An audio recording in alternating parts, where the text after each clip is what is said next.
স্ক্রিনে যে মেয়েটিকে দেখতে পাচ্ছেন, এই মেয়েটা কিন্তু কোনো সাধারণ মেয়ে নয়। এ হলো একজন ডাক্তার। এর নাম হলো রিয়েল দাস। এর পিতৃ পরিচয় হলো এ শ্যামাপ্রসাদ দাসের মেয়ে, অস্থি এবং শৈল চিকিৎসক শ্যামাপ্রসাদ দাসের একমাত্র মেয়ে। তবে এই মেয়েটার দুটো পরিচয় আছে। প্রথম পরিচয় হলো এ মমতা বন্দ্যোপাধ্যায় পরিবারের পারিবারিক ডাক্তার। ব্যানার্জি পরিবারের কেউ অসুস্থ হলে এই মেয়েটার হাত ধরেই সুস্থ হতো, এটা হলো তার প্রথম পরিচয়। আর দ্বিতীয় পরিচয় হলো এসএসকেএম হসপিটালের মধ্যেই ইনস্টিটিউট অফ সাইকিয়াট্রিতে চাকরি পেয়েছিলেন, যে ডিপার্টমেন্টটা এসএসকেএম হসপিটালে কোনোদিন ছিলই না। শুধু এই মেয়েটাকে এই পদে বসানোর জন্য উত্তরবঙ্গ লবিকে কাজে লাগিয়ে মমতা বন্দ্যোপাধ্যায়ের নির্দেশ মতো এসএসকেএম হসপিটালে এই মেয়েটাকে চাকরি দেওয়া হয়েছিল। প্রচুর টাকা মাইনে পেত। এই মেয়েটা তার যোগ্যতা অনুযায়ী এসএসকেএম হসপিটালে কখনো অ্যাসিস্ট্যান্ট প্রফেসর হওয়ার যোগ্যতা ছিল না, কিন্তু মমতা বন্দ্যোপাধ্যায়ের নির্দেশ মতো এই অযোগ্য মেয়েটাকে এত বড় যোগ্যতার স্থানে বসানো হয়েছিল। এবার আপনারা বুঝতে পারছেন বিজেপি এই পশ্চিমবাংলায় এসে লাভ কি হয়েছে।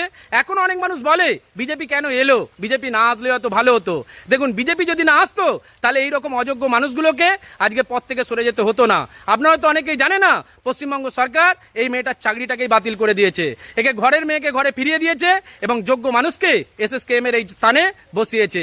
এটাই হলো বিজেপির প্রতিশ্রুতি। আর এটা হচ্ছে বলেই বেশ কিছু মানুষের ফাটছে আর আমাদের মতো সাধারণ মানুষের আনন্দ হচ্ছে। বিজেপি তার নিজের পথেই এগিয়ে যাচ্ছে, সাধারণ মানুষের ভালো হচ্ছে, এটা আমি জোর দিয়ে বলতে পারি। ভালো থাকবেন প্রত্যেকে। জয় হিন্দ, ভারত মাতা কি জয়।